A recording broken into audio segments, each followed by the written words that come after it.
Amadeu Bordiga. Carta a Carol Kors. Caro companheiro Kors. As questões estão hoje tão graves que, na verdade, seria necessário poder discuti-las pessoalmente e com bastante tempo, mas esta possibilidade no momento, infelizmente, não a temos. Nem ao menos posso escrever-lhe detalhadamente sobre todos os pontos de sua plataforma, alguns dos quais poderiam dar lugar a uma útil discussão entre nós. Por exemplo, o seu modo de se exprimir sobre a Rússia parece-me incorreto. Não se pode dizer que a Revolução Russa é uma revolução burguesa. A Revolução de 17 foi uma revolução proletária, se bem que seja um erro generalizar suas lições táticas.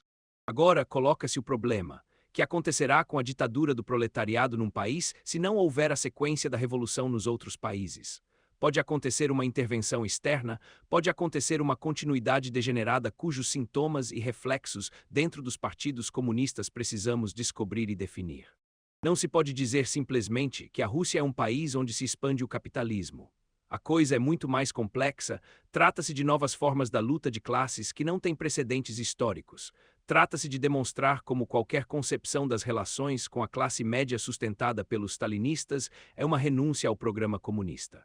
Parece-me que você exclui a possibilidade de uma política do Partido Comunista Russo que não equivale à restauração do capitalismo.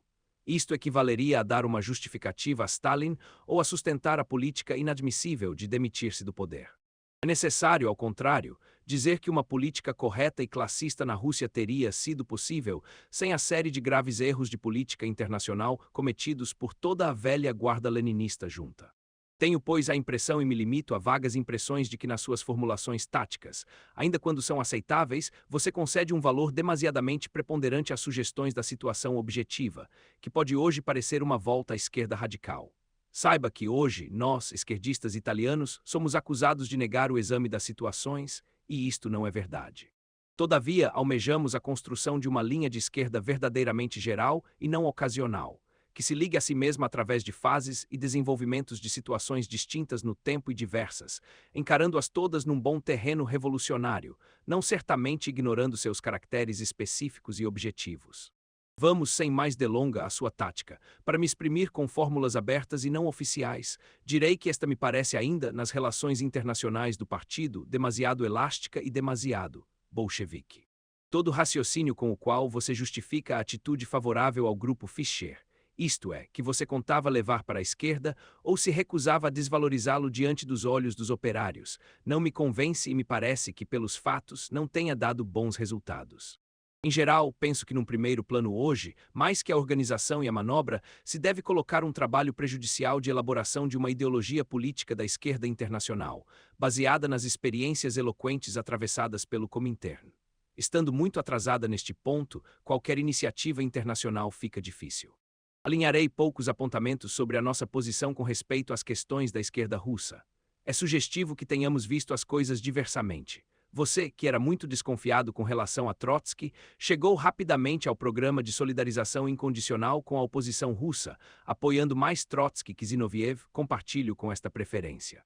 Hoje, quando a oposição russa teve que se submeter, você fala de uma declaração em que se deveria atacá-la por ter deixado cair a bandeira, coisa que eu não poderei estar de acordo em fazer enquanto, prioritariamente, nós não tivermos a crença de fundirmos-nos sob esta bandeira internacional defendida pela oposição russa.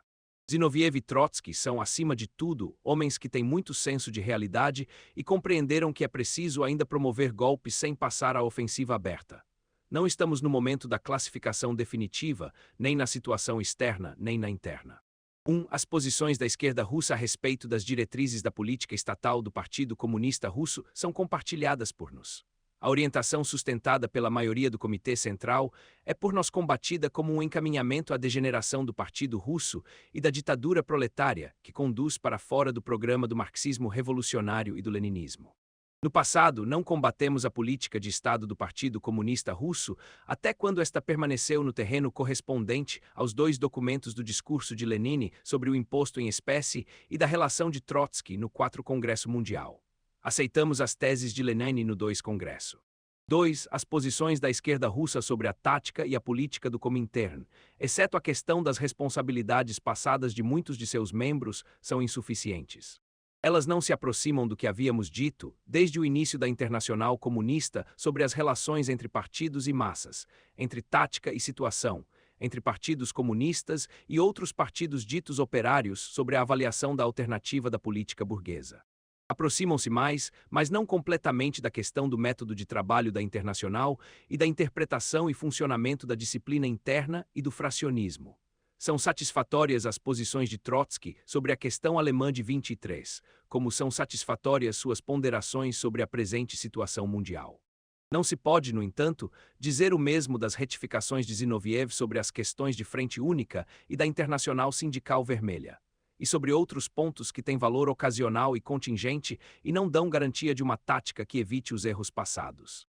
3. Dada a política de compressão e provocação dos dirigentes da Internacional e de suas seções, qualquer organização de grupos nacionais e internacionais contra o desvio para a direita apresenta perigos divisionistas.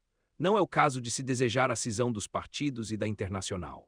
Precisamos, sim, deixar que se realize a experiência da disciplina artificiosa e mecânica, seguindo-a nos seus absurdos de procedimentos até quando for possível, sem nunca renunciar às posições de crítica ideológica e política e sem nunca solidarizar-se com a orientação que prevalece.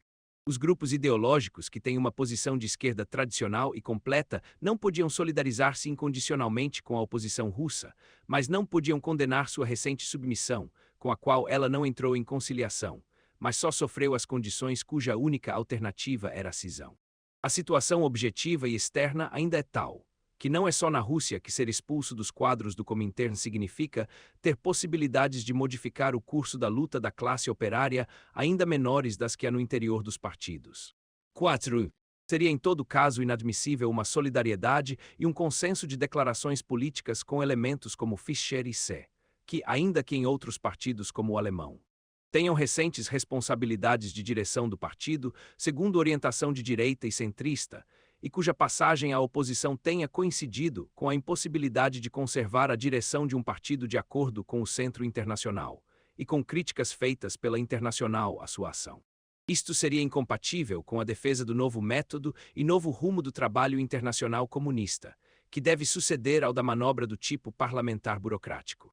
5. Com qualquer método que não exclua o direito de viver no partido, deve ser denunciada a orientação que está prevalecendo como tendente ao oportunismo e como contrastante com a fidelidade aos princípios programáticos da Internacional, e que também grupos diversos do nosso possam ter o direito de defender, com a condição que se proponham.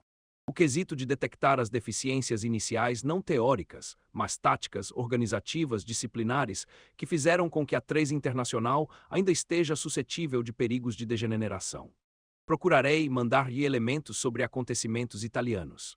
Nós não aceitamos a declaração de guerra constituída pelas medidas de suspensão de alguns elementos diretivos da esquerda, e a coisa não se configurou de caráter fracionista.